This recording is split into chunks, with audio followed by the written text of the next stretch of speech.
Ranjan sir সুপ্রিয়ার গলায় একটা kiss করে কোলে তুলে নেয়, বলে, চলো, মুড হয়েছে আমার।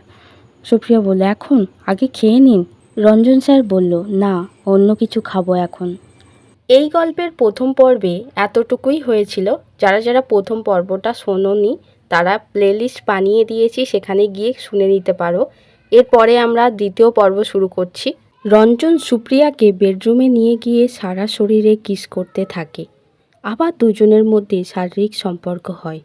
এই সব কিছুর পর সুপ্রিয়া অন্যদিকে মুখ ঘুরিয়ে শুয়েছিল। রঞ্জন স্যার সুপ্রিয়ার কোমরটা ধরে টেনে নিজের কাছে নিয়ে এসে বলে, ওষুধটা মনে করে খেয়ে নিও। আমি কোনো বাচ্চা নিয়ে ঝামেলা চাই না। সুপ্রিয়া বলল, হ্যাঁ স্যার, আমার জন্য আপনাকে কোনো অসুবিধায় পড়তে হবে না। সুপ্রিয়া অফিসে গিয়ে দেখে রঞ্জন স্যারের হবু বউ এসেছে অফিসে। আসলে রঞ্জনের বিয়ের ঠিক ওর বাবা মা করেছে রিয়ার সাথে। রঞ্জনের বাবার বন্ধুর মেয়ে হলো রিয়া। রিয়া হলো বড়লোক বাবার খুবই বদমেজাজি জেদ্দি মেয়ে। রঞ্জন রিয়াকে অতটা পছন্দ করে না, কিন্তু বাবা মাকে কিছু বলতেও পারছে না। রিয়া রঞ্জনের কাছে এসে ওর গলাটা জড়িয়ে ধরে। রঞ্জন মুখটা ঘুরিয়ে নেয়। ওর মোটেও ভালো লাগছিল না এই গায়ে পড়া মেয়েটাকে। ওর চোখ তখনও ছিল সুপ্রিয়ার দিকে। সুপ্রিয়া কিন্তু ওসব দিকে পাত্তা দিচ্ছিল না। অফিসের বস ও বসের বউয়ের রোম্যান্স দেখার কোনো ইচ্ছা তার ছিল না, তাই মাথা নিচু করে নিজের কাজ করছিল।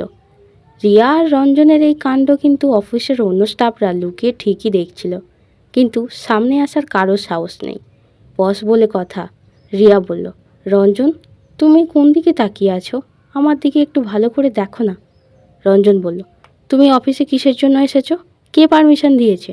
রিয়া বলল, আমি তোমার হবু বউ, আমায় আবার কে পারমিশন দেবে? রঞ্জন বলল, বউ এখনো হওনি, অফিসে আমার স্টাফদের সামনে আমার ইমেজ খারাপ করছো তুমি। রিয়া বলল, তুমি এই অফিসের মালিক, তোমার উপরে কে আঙুল তুলবে?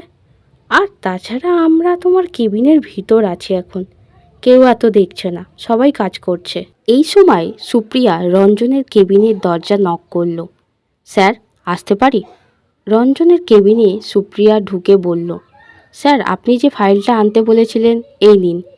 রিয়া সুপ্রিয়ার দিকে একবার ভালো করে তাকিয়ে দেখে বলল, ও, তুমি তাহলে রঞ্জনের নতুন সেক্রেটারি। তুমি জানো হয়তো রঞ্জন আর আমি সামনের বছর বিয়ে করব। আমি ওর হবু বউ। সুপ্রিয়া বলল, হ্যাঁ ম্যাম, জানি। সুপ্রিয়া রিয়ার থেকে বেশি সুন্দর দেখতে, তাই রিয়া মনে মনে সুপ্রিয়াকে সন্দেহ করছিল, আর হিংসাও হচ্ছিল মনে মনে। রঞ্জনের আশেপাশে এত সুন্দর মেয়ে থাকলে রিয়ার দিকে দেখবে না রঞ্জন। তাই সুপ্রিয়াকে রিয়া জিজ্ঞাসা করল, তোমার বয়ফ্রেন্ড আছে? সুপ্রিয়া বলল, না ম্যাম। রিয়া বলল, তোমার তো বিয়ের বয়সও হয়েছে, কবে বিয়ে করছো? সুপ্রিয়া বলল, আমার বাবা নেই, আমার ফ্যামিলির কন্ডিশান এখন ভালো নয়, তাই এখন আমি বিয়ে করতে পারবো না। এখন আমাকে কাজ করতে হবে, ফ্যামিলির পাশে থাকতে হবে।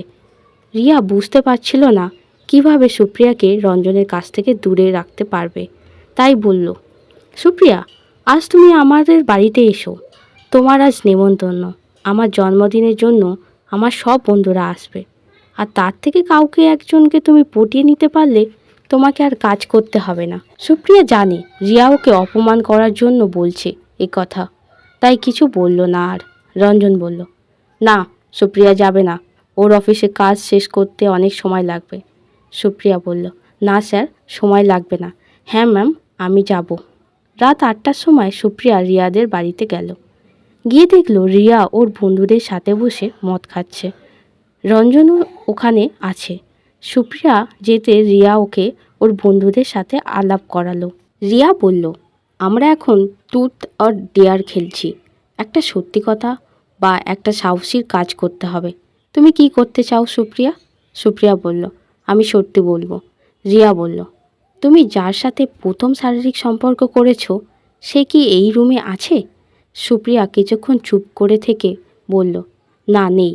রঞ্জন এই কথাটা শুনে মুখটা লাল হয়ে গেল, মনে অনেক রাগ হলো। রিয়াদের বাড়ির থেকে বার হয়ে রঞ্জন স্যারের বাড়িতে গিয়ে দেখে রঞ্জন স্যার সোফায় বসে আছে। দেখে মনে হলো খুব রেগে আছে। সুপ্রিয়া আসতেই রঞ্জন স্যার বলল, সুপ্রিয়া, তুমি 10 মিনিট লেট, তোমার 10:30টার মধ্যে বাড়ি চলে আসার কথা। সুপ্রিয়া বলল, স্যার, আপনারই হবু বউয়ের জন্মদিনে গিয়েছিলাম আমি।